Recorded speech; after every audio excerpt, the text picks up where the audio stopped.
Well, hello there, chumsers. I'm Captain Stephen. In this video, I'm going to tell you why I enjoy playing No Man's Sky Origins as much as I do. So, No Man's Sky Origins has added a lot more variety when it comes to exploration. As you can see here, I'm flying down to what looks to be a purple, lush sort of planet. And I enter through the cloud line, and you can see that it's got vast, pinky type, reddish type oceans, and then a nice purple sort of contrast with white beaches. It looks amazing, and I also like these sort of dark shades of black and grey that we've got going on here. This planet looks amazing, and as you can see, there's bubbles on it as well. So it takes elements from some of the exotic biomes and mixes them in with the current biomes, and it does it so well.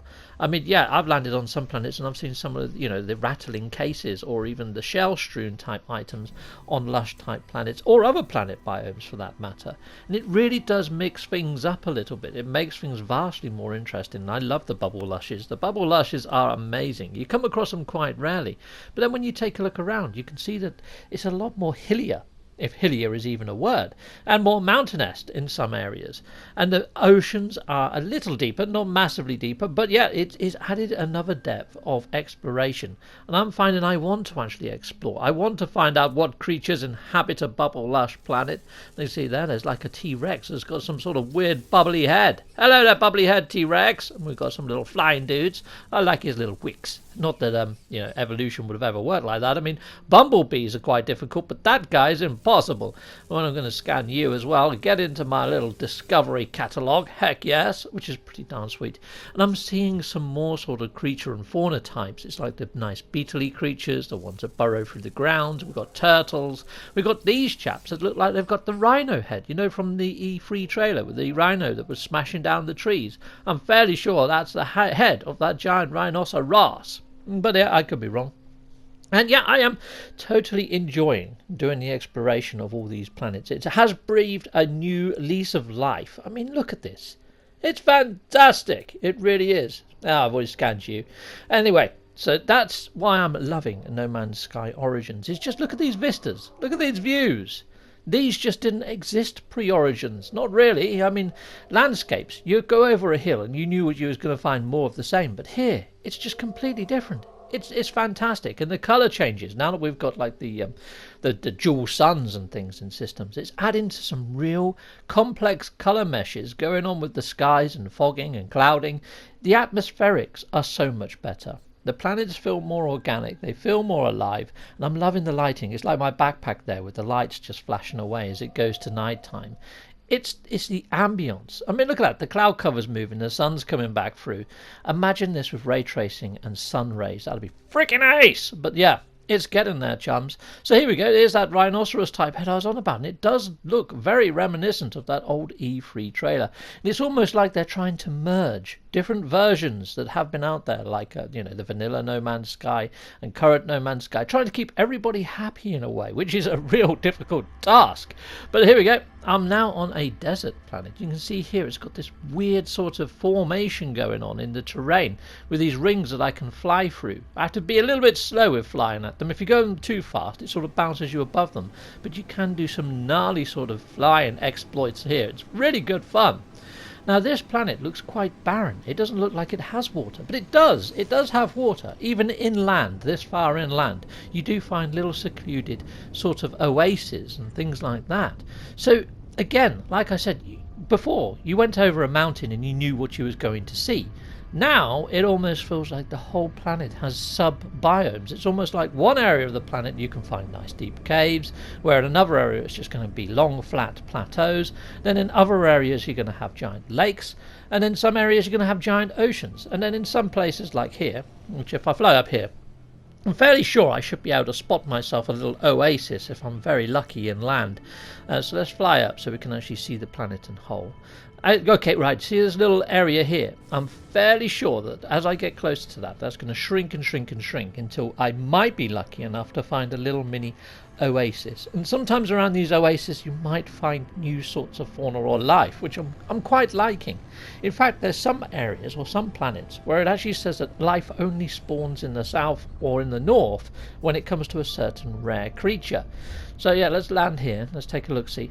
Now this planet itself has no land creatures whatsoever. It only has air fauna and water fauna, which I'm loving as well. So back in vanilla, you could land on a planet that have no flora, or it'd have no fauna whatsoever. Even though it wasn't a dead world or a barren world or whatever, airless world, you could still find planets that didn't have ground fauna or flora.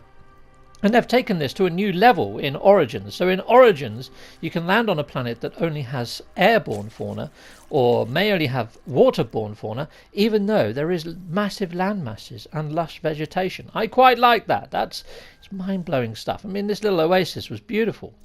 So here we go. This planet is actually an example of that. So it's only got air fauna and water fauna. You can see there's one water fauna that is rare and only is found in the south of the planet. Right now I'm on the equator line, so it's going to be a bit hit and miss whether I see it. So I need to travel to the south to find that one. So what I like is you can land on a planet. Before, you would land on a planet, look around, take off and go to the next one. Now you're kind of encouraged to explore north or south, or wait until night time for nocturnal animals or diurnal animals during the day. So I'm finding I'm spending a lot longer on the planets, but because that little readout gives you an idea of where you need to hunt for these creatures, I am finding them taking off and going to different areas. So you saw me before, I was lucky to find that little oasis. Now I've got swathes of ocean. Swathes! Heck yes, Swavey Davy. So let's have a quick look. Now I'm still on the equator line, but I'm a bit further south than I was before. I may have to fly further south to find that creature. Yeah, but we shall jump in, we shall take a look-see, and we'll see if we get lucky. Yep, flop, here I am. Hello, I'm in the drink. And yes, it's funny, some of these underwater fauna here actually look like mammalians. They look like they could go on land if they wanted. They have legs. So it's like this planet hasn't yet evolved. And there's the last creature. Hello there, my ugly mermaid type looking friend. Oh my days, that really is an ugly looking mermaid. Yeah, the littlest mermaid in Disney would have never been made if it looked like that, would it, you know? Yeah, but there we go. I have found all creatures on this planet, and I do feel more obliged to do so. The patterns of yesteryear have been broken. So now you can go on planets, and like I say, you're not going to see squid creatures on every planet. No squid creatures on this planet. Yeah, freaking excellent. And no crab creatures either. So those patterns that you could kind of be guaranteed to see squids or crabs on pretty much every planet are gone. You can't guess what's on a planet before you land on it. And this planet, by scanning it, it was just a cactus world. It looked fairly bland. It looked very boring. But you come down here and you see all these terrain sort of hoops, and you've got these awesome swathes of ocean, little mini oases. The planet is immense. It's beautiful.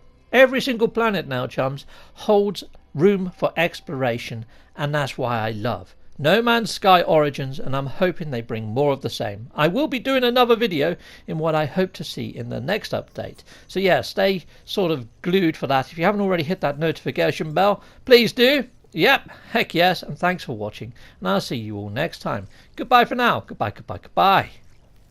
Well, thank you very much for watching this video, and if you like what you see, please hit a like or a subscribe. And yeah, or you can support my channel through Patreon. Here are all my Patreon backers. Thanking you, Patreon. And I also have YouTube membership. If you want to sign over to YouTube membership, check out my video links in my video description. I also have merch. Grab yourself a fine and dandy pair of socks, a mug or a t-shirt over my merch store. Or I also have Atlas cards that I sometimes have on my eBay store. Check out my video description. So that is the end. Thank you for watching, and please hit a join or a subscribe, or just hit one of these tiles on the screen you see here now. Stay with Captain Steve a bit longer.